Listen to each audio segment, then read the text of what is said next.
بسم الله الرحمن الرحيم. صلاة والسلام على النبي المختار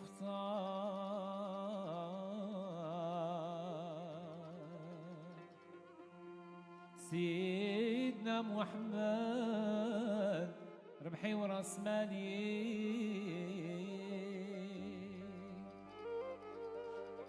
صلاة والسلام على النبي المختار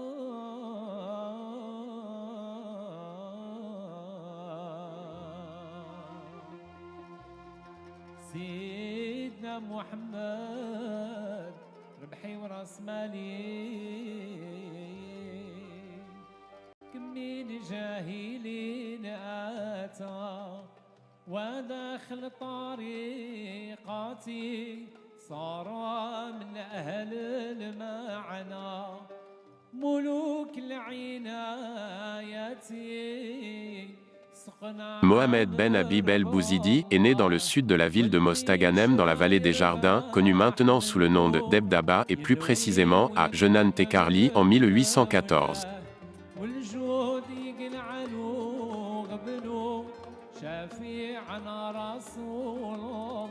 Il est né dans une noble famille, descendante de Moulay Idriss, descendant de Ali et Fatima, la fille du prophète Mohammed.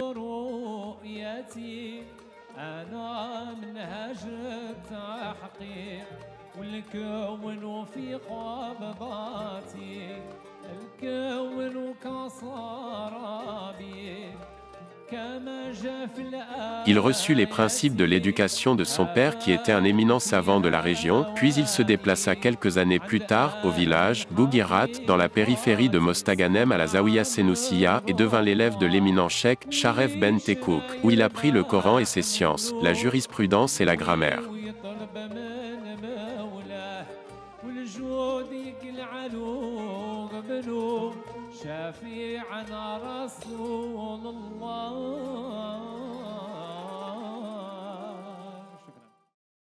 Lors de cette période de scolarité, Mohamed el-Bouzidi, qui avait à peine 20 ans, retournait de temps en temps à la ville de Mostaganem pour rendre visite à sa famille. Un jour, alors qu'il était chez ses parents, il accompagna son père au marché et fut arrêté par les autorités coloniales françaises, l'accusant d'être un informateur de l'émir Abdelkader, en venant au marché s'informer et transmettre les nouvelles à la résistance. Le responsable de cette accusation était un agent musulman qui collaborait avec l'autorité militaire française. Il resta quelques jours en prison sous la torture, puis relâché sur l'intervention de l'un de ses oncles maternels qui lui conseilla de quitter la ville, sinon il risquait de se faire tuer. Il quitta sa ville natale et prit la direction de l'ouest algérien, jusqu'à ce qu'il arrive à Tlemcen. Comme il ne connaissait personne dans cette ville, il se dirigea tout naturellement vers le tombeau du saint Abou Mediane Chouaïb el-Andalousi, qui se trouve sur la colline El-Oubad. Il passa une nuit auprès de sa tombe, et après avoir récité quelques versets du Coran, il s'endormit. Il vit dans son rêve le saint Abou Mediane en compagnie de son ancêtre Sidi Bouzid. Ils le saluèrent puis lui dit « Va au Maroc, j'ai aplani la voie pour toi. » Il lui répondit « Mais le Maroc est plein de serpents venimeux, je ne puis habiter là-bas. » Alors il passa sa main bénie sur son corps et lui dit « Va et ne crains rien, je te protégerai contre tous les malheurs qui pourraient t'arriver. »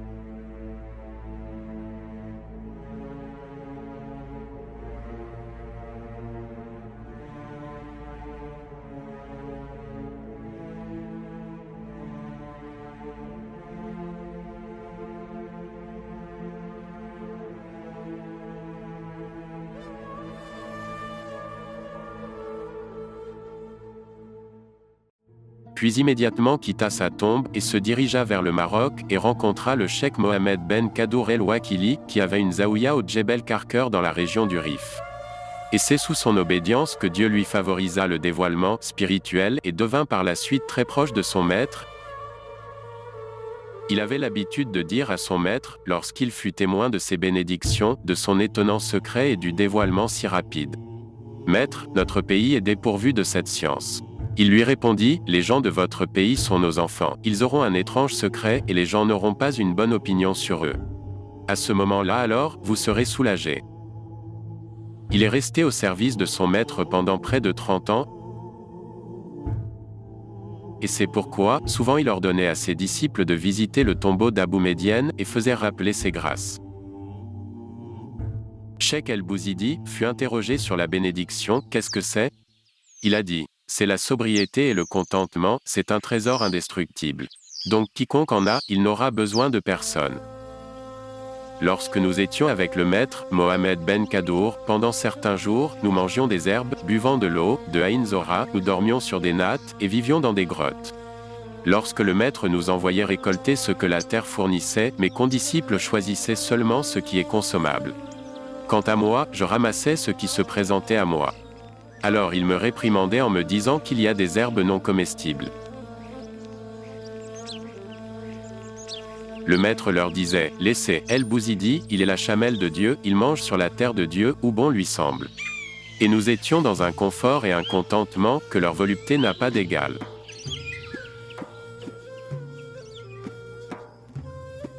Lorsque Mohamed Ben Kadour sentait l'heure de la mort s'approcher, à de nombreuses reprises, faisait l'éloge de son élève en disant « El-Bouzidi a pris la gourde avec ses liens ». Cette allusion ne peut être plus claire, elle indiquait qu'il était son successeur et l'héritier du dépôt. Il autorisa par la suite à plusieurs de ses disciples la transmission des enseignements de la Tariqa d'Erkawiya, de guider, et les autorisa à retourner auprès de leur famille. Ensuite il chargea Mohamed El-Bouzidi de le succéder, à gérer sa zaouïa et veiller à l'éducation de ses enfants, encore jeunes, et lui ordonna de ne point quitter la zaouïa jusqu'à ce qu'il ait la permission.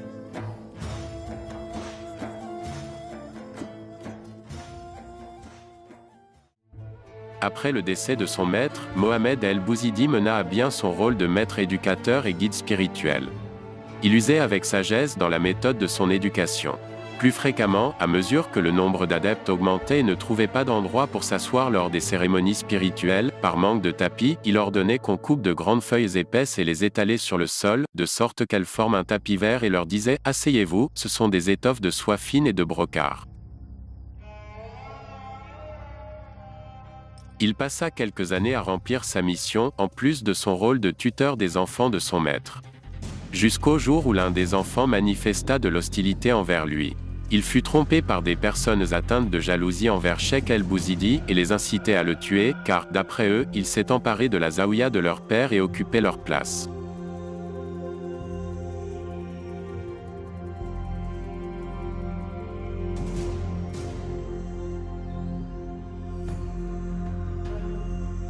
Lorsque Cheikh El-Bouzidi fut alerté de ce qui se passait dans les coulisses par quelques-uns de ses fidèles adeptes, il prit la décision de partir et leur dit « Ceci est la permission de décamper et d'aller là où la volonté divine a voulu. Et grâce à Dieu, j'ai mené à bien ce que m'a chargé mon maître dans l'éducation de ses enfants. Et maintenant, je suis convaincu qu'ils ont atteint l'âge adulte, donc je n'ai plus rien à craindre pour eux. »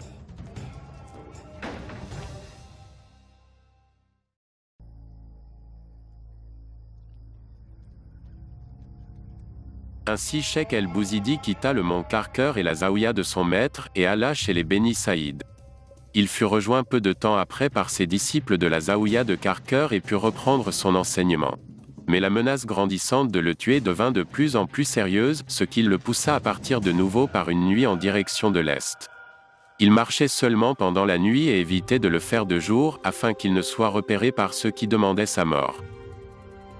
Jusqu'à ce qu'il arriva à l'heure de la prière du soir à Wardana. Il se dirigea vers sa mosquée et demanda l'hospitalité. On lui demanda de se présenter, il leur répondit « J'enseigne le Coran et l'éducation religieuse pour les enfants ». Ils lui offrirent à manger, puis dirigea la prière du soir. À la fin de la prière, ils s'excusèrent de ne pouvoir l'héberger chez eux par crainte, pour lui, des attaques des autres tribus. Certains lui ont demandé de passer la nuit à la mosquée, mais l'ont prévenu qu'un démon la hantait et aurait causé la mort à plusieurs enseignants du Coran, puis ont rajouté « Si vous êtes tel que vous le dites, vous êtes libre de rester dans la mosquée, sinon partez. » Il leur répondit par ces mots « Personne ne peut mourir que par la permission de Dieu. Moi-même, ainsi que cet injuste, n'échapperont au décret divin. » Après que les personnes se dispersèrent et rejoignirent leur foyer, Cheikh El-Bouzidi méditait en la compagnie du Très-Haut. Jusqu'à ce que lui apparut le démon sous une forme redoutable et une voix horrible. Cheikh El-Bouzidi récita sourate de l'unicité. C'est alors que Dieu raffermit son cœur et lui apporta son soutien. Il répéta en boucle la récitation, tout en pointant son index vers le démon qui ne cessait de se déplacer, jusqu'à ce que la lumière de la sourate le brûla et le transforma en cendres. Avant l'aube, il se leva pour réciter ses litanies et faire la prière du matin en solitaire. Quelque temps après, la population du village est venue le voir. On le trouva dans la quiétude et le réconfort, psalmodiant ses litanies. Ils lui demandèrent ce qu'est devenu le démon, il leur répondit, « Dieu a purifié cette mosquée de sa présence. » Et pointa son index vers la poignée de cendres en disant, « Enterrez-la. »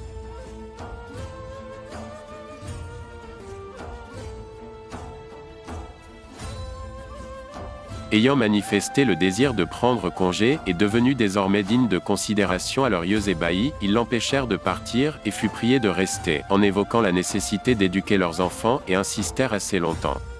Leur intention était de faire en sorte qu'il soit détourné de son voyage. Afin de parvenir à cette fin, leur illustre notable, Mohamed Ben Yahya, lui proposa de le marier à sa fille, Fatima, sans condition aucune, ce qu'il accepta et finit par rester parmi eux. Et c'est dans ce village que Cheikh El Bouzidi fut surnommé Sidi Hamou Cheikh, car dans le nord du Maroc, dans la région du Rif, la population rurale prononce le nom de Mohamed par Hamou. La nouvelle du prodige s'est répandue dans tout le nord du Maroc et arriva tout naturellement aux oreilles des disciples de la Zaouïa de Karkar, qui ne tardèrent pas à rejoindre leur maître, mais Cheikh El Bouzidi leur a ordonné de repartir en disant « Je ne vais pas rester ici, je suis déterminé à retourner à mon pays. »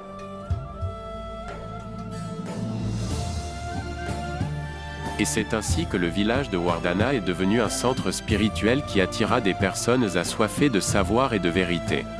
Cheikh El Bouzidi prodiguait ses enseignements et forma des professeurs dans la jurisprudence et le soufisme, dont un grand nombre d'entre eux sont devenus des éminents savants et des gnostiques.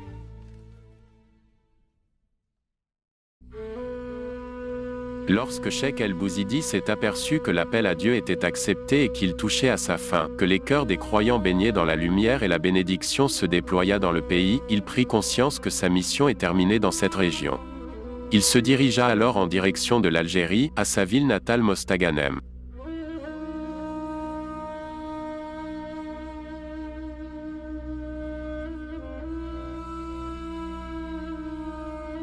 Il loua une maison qui se trouvait à côté de la mosquée de Sidi Yacoub. Au début, il n'invita personne à la voix. Il finit par appeler les gens à Dieu et beaucoup de personnes s'attachèrent à lui. Mais pour l'éprouver, Dieu mit sur son chemin un homme qui était cheikh de Zaouïa, qui lui fit si grand tort qu'il se trouva en but à toutes sortes de difficultés. Sur l'injonction du prophète, vue dans une vision onirique, il lui ordonna de rester silencieux. Il fut forcé malgré lui de ne plus faire l'appel à Dieu, mais continua toutefois à enseigner le Coran aux enfants. Ce mutisme dura quelques années. Une autre vision onirique l'encouragea à propager de nouveau les enseignements d'Erkaoui. Il vit une grande assemblée de disciples et chacun portait au cou son rosaire.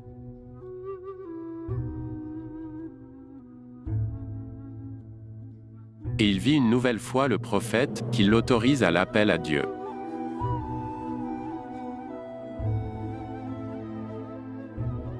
Cheikh El Bouzidi ne tarda pas alors à croiser le chemin de son futur disciple, Ahmed El Alaoui, et son associé, dans le commerce, Benaouda Ben Slimane. Ce dernier fut le premier à s'attacher au maître 2 mois avant son associé, lorsqu'il reconnut en lui les signes du guide vers Dieu.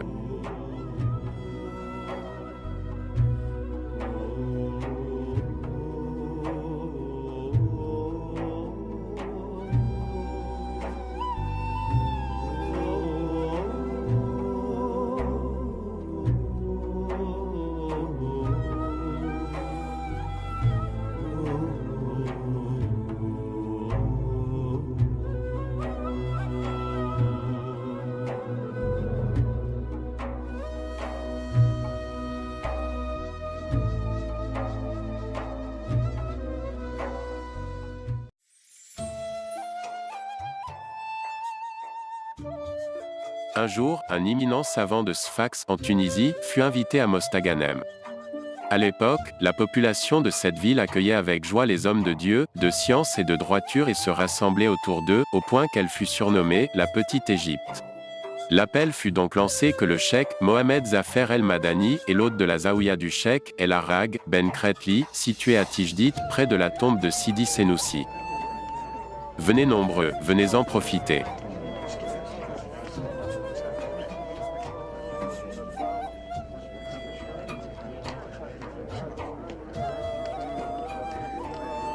Au cours de la réception dans la zaouïa du cheikh El Arag, qui était dès lors en vie et connu comme étant un homme saint, charitable, a dépensé tout son argent dans des projets de charité pour l'amour de Dieu. Toutes les dépenses de ces jours de réunion spirituelle avec ses obligations d'hospitalité, en raison de la présence de son hôte tunisien et le public, étaient à ses frais. Il a dû s'absenter un moment aux yeux des invités afin de formuler des directives concernant quelques services pour ses hôtes. Cheikh El Madani l'appela à haute voix Sidi El Arag. À 3 reprises. El Arag veut dire littéralement brûleur. Cheikh El Bouzidi, qui était présent, assis au dernier rang, lui dit aussitôt: El Arag, le brûleur, ne l'est vraiment dans notre voie que seulement lorsqu'il brûlera tout l'univers, du trône jusqu'à son étendue. Cheikh Al Madani fut surpris par ces paroles et demanda qui était l'homme qui vient de parler.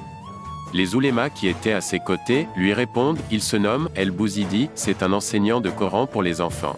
Cheikh El Madani leur répondit: c'est plutôt un maître pour les adultes. Appelez-le.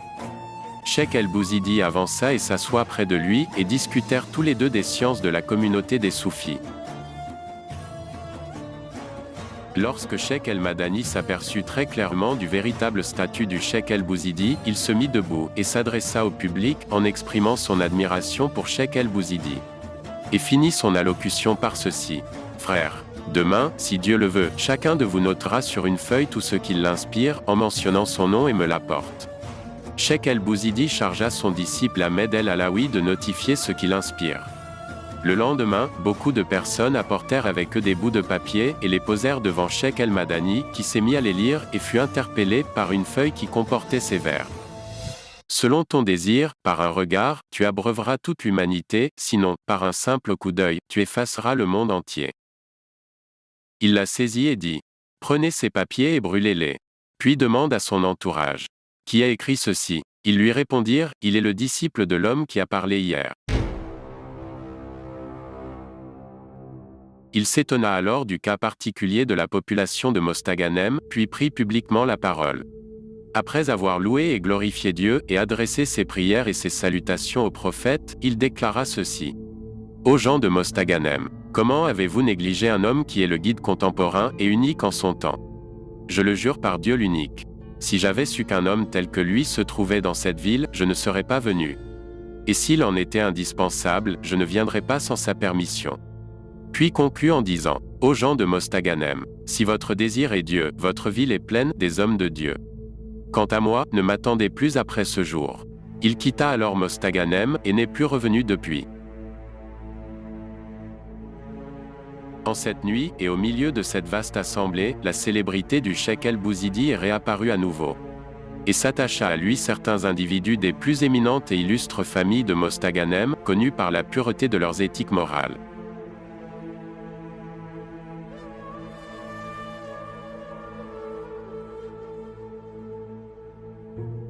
Cheikh El Bouzidi vit donc la nécessité et l'obligation d'orienter vers Dieu et ressusciter la confrérie d'Erkawiya. Et s'attacha à lui beaucoup de disciples et maîtres spirituels tels que Cheikh Mohamed Benyelles de Tlemcen, qui fut un cheikh d'Erkawi, ainsi que Cheikh El Arabi Teshwar de Tlemcen également, et bien d'autres de divers endroits de l'ouest du pays et du nord du Maroc et jusqu'au Moyen-Orient.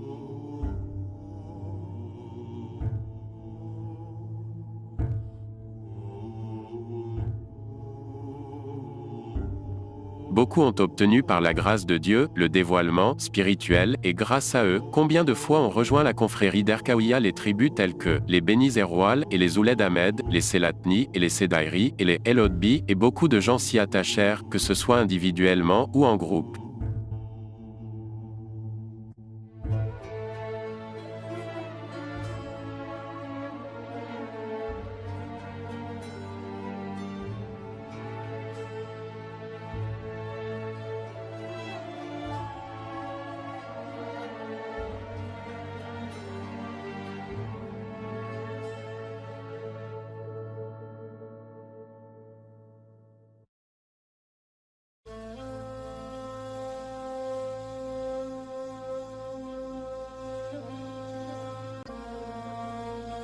La morale de Cheikh El-Bouzidi était sublime, dans le sens le plus large du terme.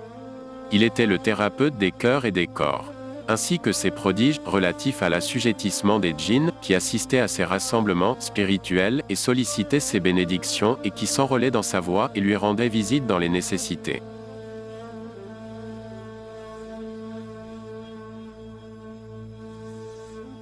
Une de ses qualités assez exceptionnelles, pour un homme pieux comme lui, est de se rendre dans les maisons closes pour instruire et persuader les prostituées de se remettre dans le droit chemin. Il exhortait ses disciples célibataires à épouser l'une d'elles en leur disant qu'ils ont un grand mérite et une grande récompense auprès de Dieu pour cette action. Il disait, « Il y a plus de mérite à sortir les créatures de l'enfer qu'à prêcher les hommes de vertu. »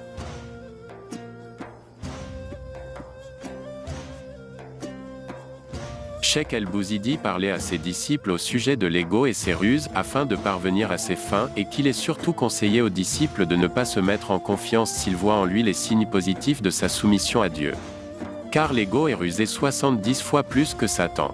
Il leur dit, se donnant lui-même en exemple. Mon ego continue à m'en parler sur des sujets de jeunesse alors que j'ai atteint les 80 ans. Et je vois bien que Satan use de stratagèmes pour me faire piéger comme le fait le voleur dans la nuit pour s'introduire dans la maison.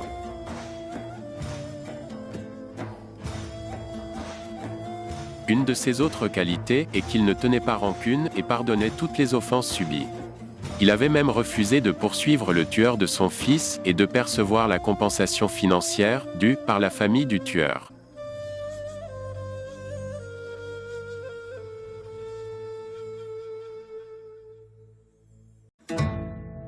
Cheikh El-Bouzidi était très connu pour son penchant à l'ascétisme. Un jour, un de ses disciples, Ahmed Ben Ismaïl, lui dit: le préfet demande à vous voir. Cheikh El-Bouzidi lui répondit: qu'ai-je à faire avec le préfet français, que me veut-il? Il lui dit: c'est juste une rencontre amicale, il voudrait savoir comment vous allez seulement. Cheikh El-Bouzidi recueillit ses forces et son souffle et alla non sans difficulté. Une fois devant le bâtiment de l'administration, il trouva un fonctionnaire qui l'attendait et l'invita à entrer dans le bureau du préfet. Après une courte discussion, le préfet lui présenta un cadeau comportant 2 burnous de bonne qualité. Lorsqu'il quitta le bâtiment, il aperçut un homme déshérité, presque nu, il prit l'un des 2 burnous et le posa sur ses épaules. Puis avança quelques pas et vit un autre homme qui était dans le même état que le premier. Il prit le 2e burnous et le posa aussi sur ses épaules, puis retourna à sa zaouïa. Quelques jours plus tard, le fonctionnaire est venu voir ce que le cheikh a fait des burnous et s'aperçoit qu'il était habillé comme à ses habitudes. Il demanda des explications aux disciples, qui lui racontèrent ce qu'il a fait des 2 burnous et ce qu'il a dit à ce sujet. Les 2 burnous nous sont venus de la part de Dieu et lui sont retournés. Et Dieu ne néglige jamais de récompenser les bienfaiteurs.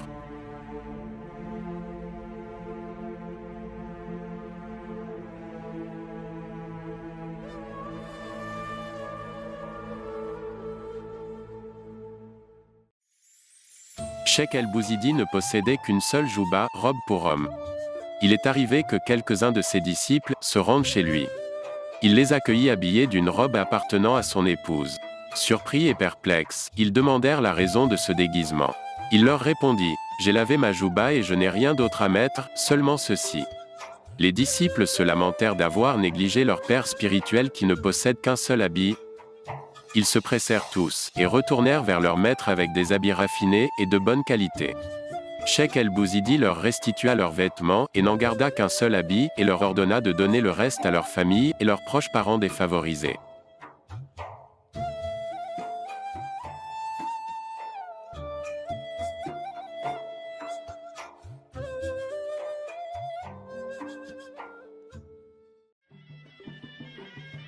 Un jour, Cheikh El-Bouzidi fut invité à une cérémonie de mariage. Il accepta l'invitation. Un autre cheikh de Zaouïa, accompagné par ses disciples, faisait partie des invités. Mais juste avant d'entrer, on l'informa que Cheikh El-Bouzidi était présent. Il jura par Dieu de ne pas entrer que lorsque Cheikh El-Bouzidi et ses disciples quittent les lieux. Le père du jeune marié, perplexe, consulta son épouse, qui lui suggéra ceci: je vais préparer un repas pour Cheikh El-Bouzidi et sa famille. Comme cela, tu peux le faire partir avec délicatesse.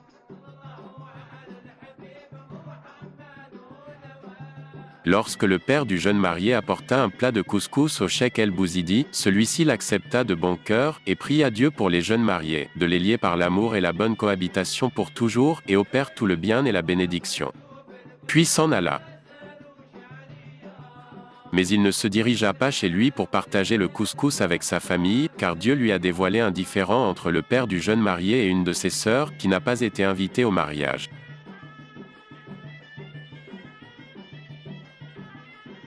Cheikh El Bouzidi est allé la voir, et son mari lui ouvrit la porte. Il lui présenta le plat et lui dit : « Votre beau-frère présente ses excuses pour cet oubli et vous invite immédiatement à la cérémonie de mariage. » Lorsque la femme entendit ce qu'a dit Cheikh El Bouzidi, elle fut emplie de joie et lança des youyous et se pressa à participer à la fête de mariage. Les parents du jeune marié se sont demandé qui les a invités. Et ils ne le surent que par le plat qu'ils ont donné au Cheikh El Bouzidi, revenu plein de gâteaux. Ils reconnurent en lui la cause de cette réunion entre frères et sœurs et de leur réconciliation si soudaine.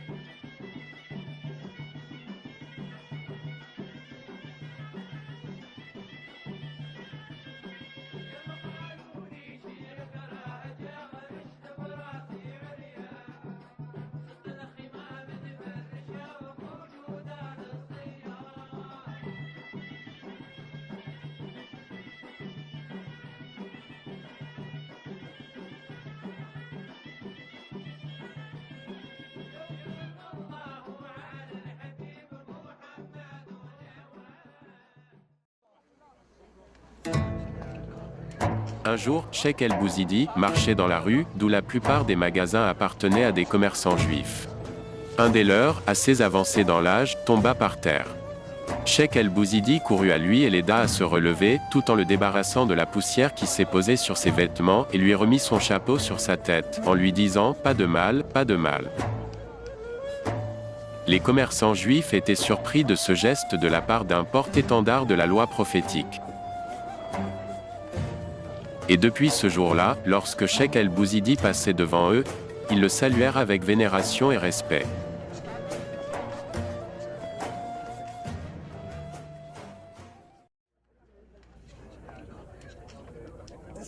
Un jour, un des cheikhs de Zaouïa dit au Cheikh El Bouzidi : « J'ai vu en songe le messager de Dieu et m'a dit que El Bouzidi est destiné à aller à l'enfer. » Par un sourire chaleureux qui incarne à la fois jovialité et tolérance, Cheikh El Bouzidi lui répondit par ces mots : « Que Dieu vous récompense. Je pensais que les gens de mon espèce n'étaient pas mentionnés par le prophète et qu'il ne se souciait pas d'eux. Mais louange à Dieu que je sois mentionné par lui et qu'il s'intéresse à mon cas et se rappelle de moi. Il est l'intercesseur des pécheurs comme moi. Que Dieu vous récompense et que la paix soit avec vous. » Mustapha Ben Kretli, un des disciples du Cheikh El Bouzidi, qui était membre du Conseil national de l'époque coloniale française, se mit un jour dans son uniforme officiel à l'occasion d'une réception du gouverneur général français en visite à Mostaganem. Cheikh El Bouzidi alla le voir et lui dit : « Porte pour moi ceci. » Il lui donna les intestins et les entrailles de mouton. Le sang coulait, attirant les mouches qui grésillaient autour d'eux. Mustapha Ben Kretli, avec toute son élégance et son privilège et le confort de son statut social, se laissa faire et ne brancha pas, et suivit son maître qui le faisait marcher dans les grandes rues européennes de Mostaganem. Lorsqu'ils sont arrivés à El Matmar, ou la porte d'El Majaïr, qui sépare la zone européenne des quartiers populaires arabes, le cheikh l'arrêta et lui dit : «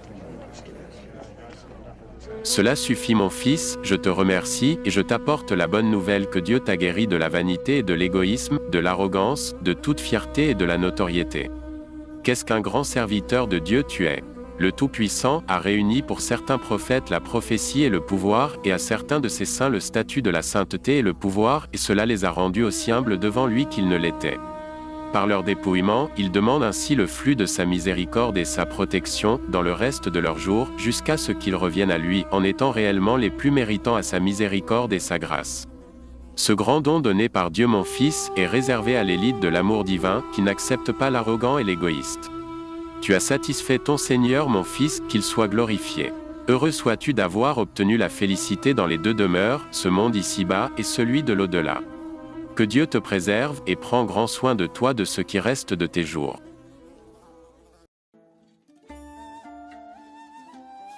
Un jour, un disciple habitant à la campagne rendit visite au cheikh el-Bouzidi. Il était avide pour les délicieux plats qu'il allait prendre chez son maître. Cheikh el-Bouzidi procéda à son éducation en élevant son niveau de conscience. Il lui apporta un plat de fèves et lui dit « Avance mon fils et mange ». Puis posa sa main sur son estomac et lui dit « Ceci n'est qu'un intestin fétide. Comble-le avec ce qui se présente et lève-toi à la quête de Dieu en mentionnant son nom jour et nuit. Peut-être que sa miséricorde t'atteindra et te ravira de ton inconscience et insouciance et te transportera à l'éveil de la connaissance et à la contemplation de ses lumières par ton œil intérieur. Lorsque l'obscurité de ta nuit se dissipera, la lumière de ton jour apparaîtra et rayonnera en toi ton soleil. Ne fléchis pas et ne fuis pas et ne t'écroule jamais. Jusqu'au jour où tu retourneras vers Dieu en le trouvant pleinement satisfait de toi.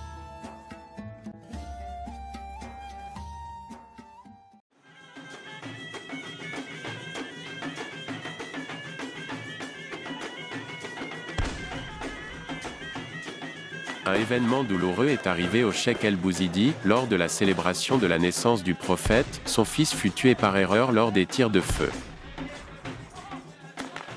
Lorsque cheikh el-Bouzidi arriva sur les lieux du drame et vit son fils gisant sur le sol, saignant abondamment, un des participants lui dit « Venez, je vais vous montrer le meurtrier de votre fils. » Le cheikh lui répond « Va-t'en, aberrant, le meurtrier de mon fils, je le connais.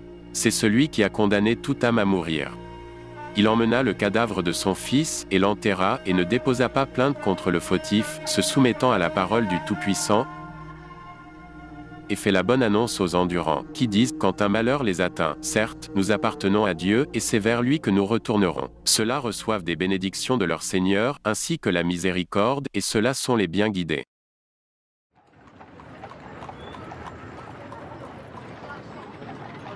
Mustapha ben Kretli, l'un des disciples du cheikh el-Bouzidi, était en voyage en France en compagnie de Ahmed ben Ismaïl, son condisciple.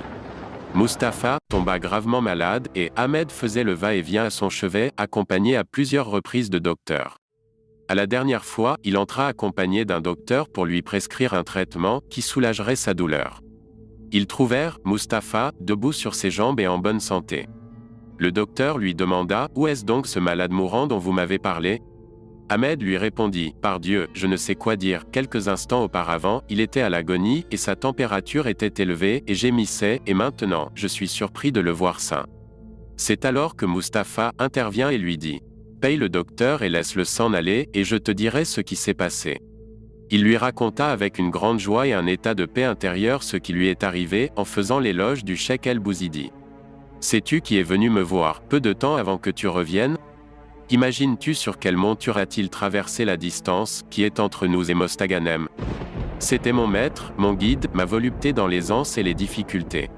C'était cet inerte plein d'humilité qui a réalisé en lui la servitude à Dieu et que notre lien spirituel avec lui est désormais certain. C'était Sidi Cheikh el-Bouzidi, il entra alors que la porte resta fermée.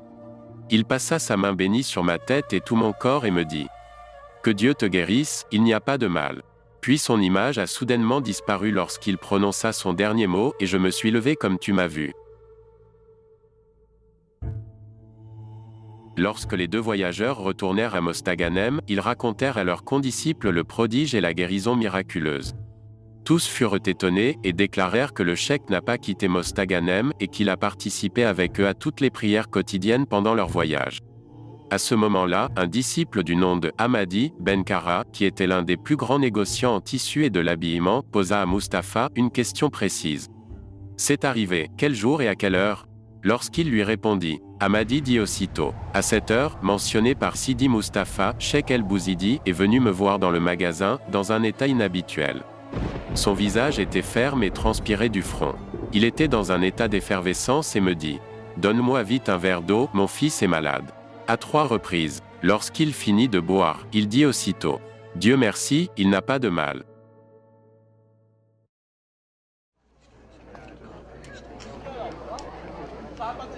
Cheikh el-Bouzidi avait un disciple du nom de Mouafak ben Omar, qui habitait au village de El Mahafid, près de Relizane. Il se rendait souvent à Mostaganem afin de rendre visite à son maître et passer quelques jours dans sa zaouïa. Une nuit, alors qu'il était dans la zaouïa, cheikh el-Bouzidi vint le voir et l'ordonne de rentrer immédiatement chez lui. Il retourna à son village en se demandant pourquoi le maître lui a ordonné de repartir alors qu'il passait auparavant des nuits et des jours sans que le maître ne soit dérangé par sa présence. Peut-être qu'il n'est plus chanceux d'être en compagnie des vertueux, ou peut-être que le maître est informé de sa misère dans l'avenir, et ainsi de suite de ce genre de conjectures qui hantaient son âme. Lorsqu'il arriva au matin à son domicile, sa femme lui a parlé à haute voix, lui disant « Comment te permets-tu de me laisser seul ? Des voleurs sont venus la veille au soir, et ont ouvert la bergerie et pris quelques moutons. J'ai alors crié, réclamant du secours. Un des voleurs a pris une pierre pour me frapper, et là, un homme âgé est apparu, et lui a ôté la pierre de sa main, et a remis les moutons à la bergerie, et m'a dit, n'aie crainte, je suis avec toi. Puis a fermé la porte, et a emmené les bandits. Les voleurs étaient du même village et la femme les a reconnus. Mouafak a remercié Dieu et compris la raison qui a poussé le maître de lui ordonner de repartir.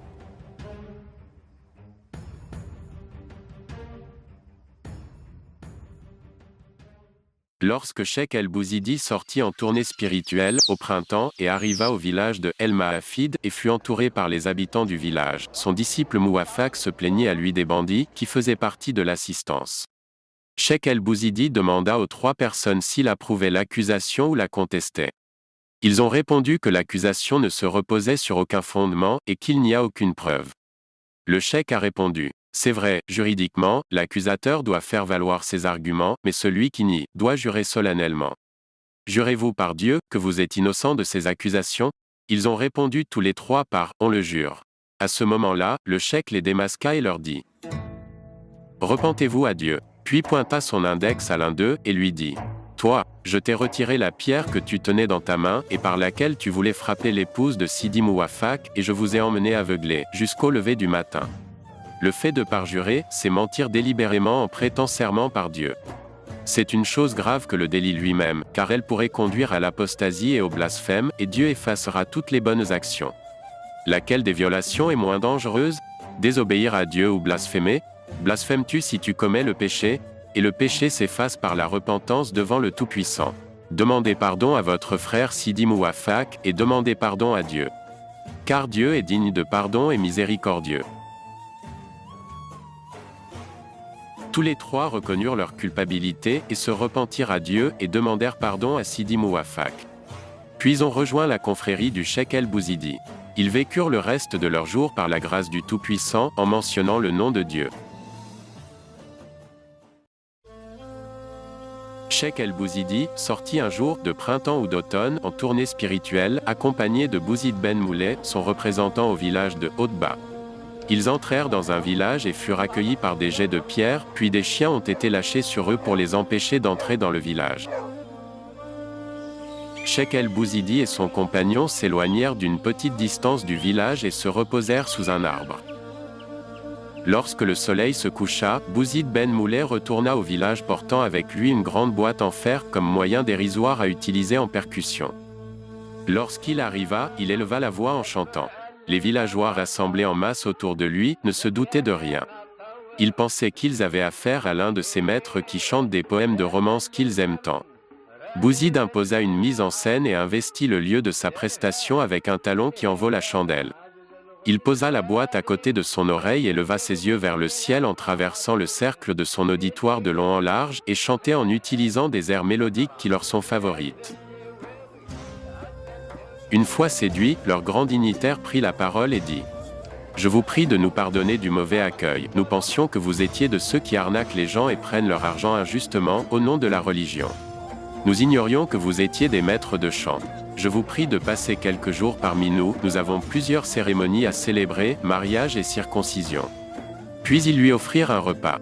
À la fin du repas, il leur demande la permission de prendre une part à son compagnon. Lorsque Cheikh el-Bouzidi finit de manger, Bouzid Ben Moulay lui raconta ce qui s'est passé, puis demanda la permission d'y retourner. Cheikh el-Bouzidi lui dit « Retourne, parce qu'ils t'ont bien accepté. » Il lui répondit « N'en déplaise à Dieu maître. Ils ont accepté une boîte en fer vide. » Bouzid Ben Moulay retourna au village et se mit à chanter en suscitant les émotions de son auditoire par des chants de romance bédouins. Lorsqu'il se rendit compte qu'il s'est emparé de leur cœur, il cessa de chanter et leur dit N'est-il pas malheureux et insolite pour vous, d'avoir renvoyé un maître gnostique parmi les grands réalisés spirituellement, porte-étendard de la loi et la vérité? Et tous ceux qui s'attachent à lui, leur sera susceptible de rendre leurs invocations plus recevables auprès du Tout-Puissant et sera entouré par le bonheur dans les deux demeures. Alors que vous avez accepté une boîte vide avec un chanteur aussi vide qu'elle. Préfériez-vous le vide qu'au comblé, le mal qu'au bien, l'obscurité qu'à la lumière, le malheur qu'au bonheur, et l'illusion qu'à la vérité? Les villageois avaient le sentiment d'avoir commis un si grand péché qu'il ne serait possible de l'effacer que par la repentance à Dieu. Ils lui ont demandé d'aller chercher le maître, mais il leur a répondu, « Par Dieu, je ne le ferai pas. Mais vous, allez le voir et demandez-lui pardon. » Après avoir demandé son pardon, ils retournèrent au village, à leur tête Cheikh el-Bouzidi, qui devint désormais leur guide spirituel, et ont pu rejoindre la communauté que Dieu a si bien bénie.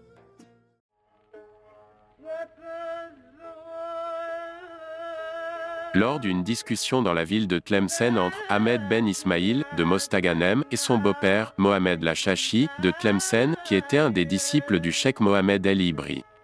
Et chacun faisait l'éloge de son maître. Ahmed, absorbé par l'amour pour son maître, introduisit dans le cœur de son beau-père le désir de voir Cheikh el-Bouzidi, afin de vérifier par lui-même.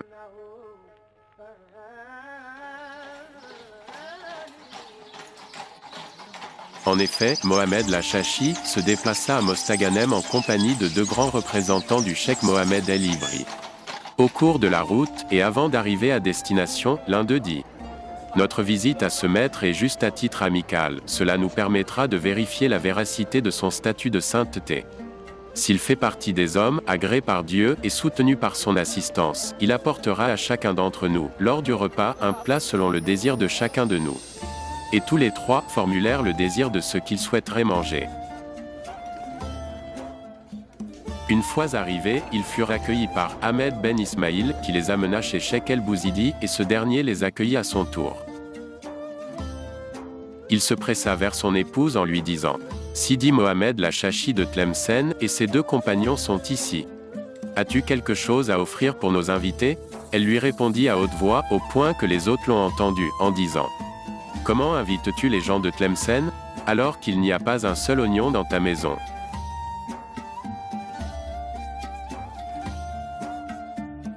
Pendant qu'ils étaient assis en compagnie du Maître, qui leur parlait des merveilles de la puissance de Dieu et que rien, que ce soit sur terre ou dans les cieux, ne peut les empêcher de se manifester, comme s'il leur reflétait ce qu'ils cachaient dans leurs intimes secrets. Puis quelqu'un frappa à la porte. Le Maître alla ouvrir. En revenant, il porta un plat contenant le souhait de l'un des trois invités. Il le posa entre ses mains et lui dit: « Ceci est pour vous, comme vous l'avez demandé. » Puis pour la deuxième fois on frappa à la porte. Et le Maître apporta un plat contenant également le souhait de l'un d'eux, il le posa entre ses mains et lui dit: « Ceci est pour vous, comme vous l'avez souhaité. » Puis pour la troisième et la dernière fois, on frappa à la porte et le Maître apporta un plat contenant également le désir du troisième hôte, il le posa entre ses mains et lui dit: « Ceci est pour vous, selon votre vœu. » Tous avaient requis le plat souhaité et fussent convaincus que le cheikh el-Bouzidi faisait partie des maîtres accomplis, solidement implantés dans le savoir, soutenus par les soins divins. Et lui ont demandé de prier pour eux et la permission de repartir. Cheikh el-Bouzidi avait un jeune disciple de sa famille qui se nommait Taïeb Ben Taha et était encore débutant dans l'apprentissage du Coran. Une nuit, lors d'une célébration d'une grande cérémonie spirituelle, les étudiants et les enseignants du Coran se sont rassemblés pour le réciter en groupe. Taïeb, qui n'avait pas encore appris par cœur l'ensemble du Coran, sortit du cercle et s'assoit avec le reste des croyants qui ne récitaient pas. C'est alors qu'ils se sont mis à le blâmer et à le réprimander. « Toi, un noble, descendant de Sidi Bouzid, tu ne t'efforces pas à apprendre le Coran comme un tel et un tel ?» En indiquant ceux de son âge. « Tu es vil et paresseux, tu détestes apprendre, et on ne peut rien espérer de toi. » Il fut affligé, chagriné et triste. Lorsqu'il rentra chez lui, le lendemain matin, il dit à sa mère: « Je voudrais rendre visite à ma sœur, qui habitait dans un village loin de Mostaganem. As-tu un cadeau ou quelque chose qui lui fera plaisir ?» Sa mère lui donna quelques provisions. Au lieu de prendre le chemin du village où habitait sa sœur, il prit un chemin opposé, se dirigeant vers le Maroc, et atterrit à Tanger, où il passa plusieurs années et coupa tout contact avec sa famille, au point qu'elle renonça à le retrouver. 8 années passées. Et Taïeb envoya une lettre à son frère Mohamed, qui était le représentant du Cheikh el-Bouzidi, dans le village de Sidi el-Khattab, l'informant que Dieu lui avait permis l'apprentissage du Coran en entier avec les 7 lectures rapportées ainsi que la jurisprudence et qu'il ne lui reste plus qu'à rentrer au pays. Donc il est tenu de lui envoyer les frais du retour. Mohamed prit la lettre et la présenta au Cheikh el-Bouzidi en lui disant « Je mettrai en vente mon cheval et je lui envoie l'argent. » Mais Cheikh el-Bouzidi lui répondit « Ne le fais pas, Sidi Taïeb sera pris en charge par Dieu et il reviendra sain et sauf. » Taïeb raconta plus tard ce qui lui est arrivé à Tanger. J'étais dans la mosquée, dans laquelle j'ai fait mes études, et soudain j'eus une forte volonté, comme si j'étais attiré par une force, à visiter le port de Tanger.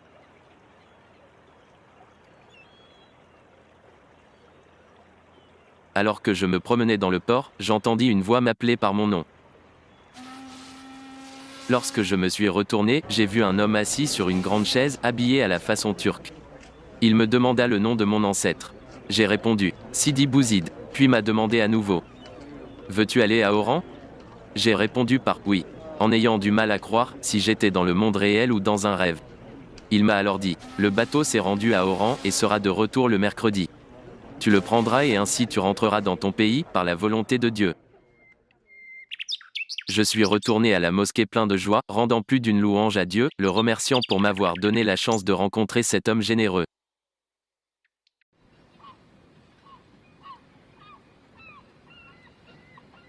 Je suis retourné au port mardi soir. J'ai retrouvé le même homme et me dit « Taïeb, je t'ai promis pour le mercredi, que fais-tu ici ?» Je lui ai répondu « Je craignais de venir en retard et manquer le bateau. » Il me prit par ma main et m'emmena chez le boulanger et m'acheta 2 grands pains. Puis m'emmena chez un autre commerçant et m'acheta du miel et du beurre. Puis m'emmena chez le vendeur de thé et lui demanda de me servir, en le payant à l'avance. J'ai bu et mangé, jusqu'à ce que j'ai satisfait ma faim, puis me prépara un endroit où je puisse dormir.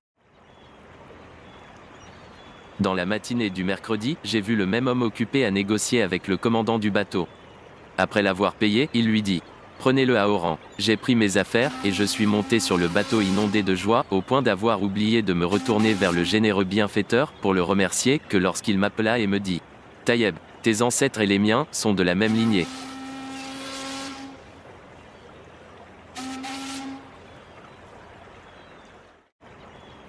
Lorsque le bateau accosta au port de Razawet, et croyant que c'était Oran, je suis descendu rapidement, par joie d'être arrivé.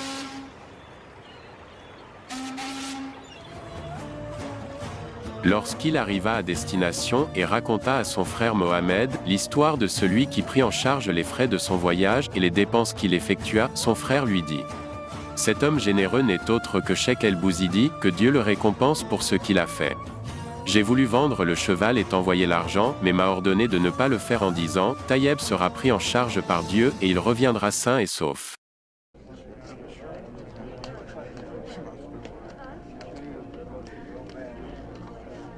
Un représentant d'un des cheikhs de Zaouïa, hostile au Cheikh el-Bouzidi, s'est mis devant lui dans le marché et lui parla avec obscénité. Puis cracha sur son noble visage. Cheikh el-Bouzidi essuya son visage et partit. Une nuit après, seulement, Dieu frappa l'injuste d'une tumeur au visage et au même endroit que le crachat. Il ne trouva aucun traitement adéquat, jusqu'à sa mort, en ayant le visage déformé. Lorsque Cheikh el-Bouzidi se trouvait dans l'un des quartiers de Tijdit, et qui se nomme El Souika, connu pour ses nombreux magasins, il passait devant l'un des commerçants qui, à chaque fois, lui jetait des pétards. Et, suite à l'explosion, Cheikh el-Bouzidi mentionnait le nom de Dieu, ce qui faisait amuser le commerçant et le distrayait et éclatait de rire. Et Cheikh el-Bouzidi ne lui disait jamais rien. La dernière fois qu'eut ce genre de plaisanterie, pendant la journée, son magasin prit feu la nuit même, transformant en fumée tout ce qu'il y avait dedans.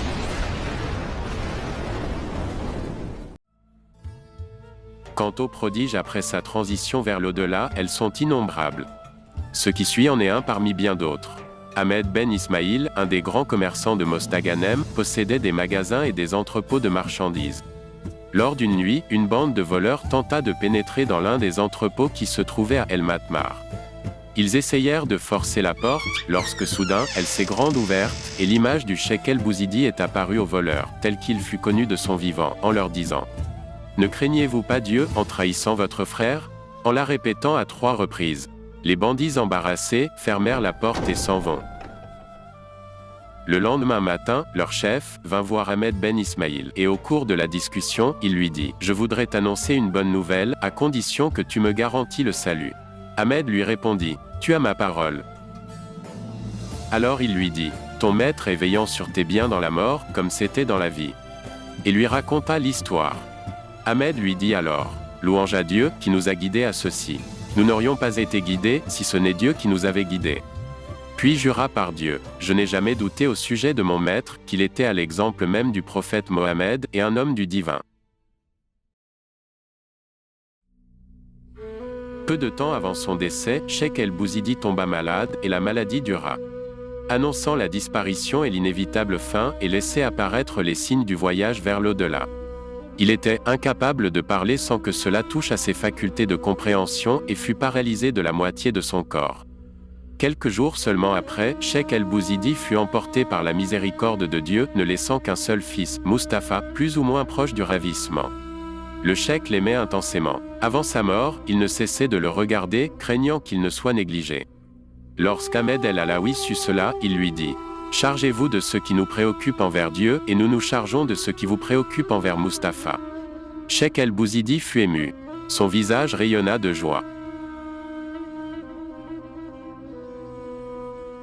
Il rejoignit le voisinage du Compagnon suprême le lundi 25 octobre 1909.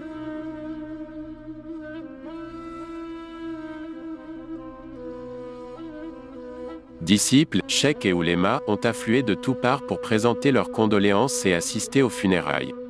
Ahmed El Alaoui dirigea la prière en commun pour le défunt et le corps a été transporté dans sa zaouïa où il reposera pour l'éternité. Que Dieu puisse faire déborder sur sa tombe sa miséricorde et sa bénédiction.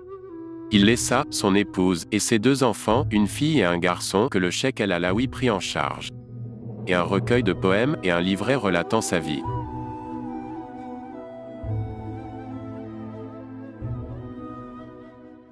لما فنيت الفناء ما بقيت إلا أنا في الحس وفي المعنى أنا طالب المطلوب أنا طالب المطلوب شرابي لي مني وسري في الأواني حاشا يكون ثاني أنا شارب المشروب أنا شارب المشروب أنا الكاس أنا الخمراء أنا الباب أنا الحضراء أنا الجمع أنا الكثرة أنا المحب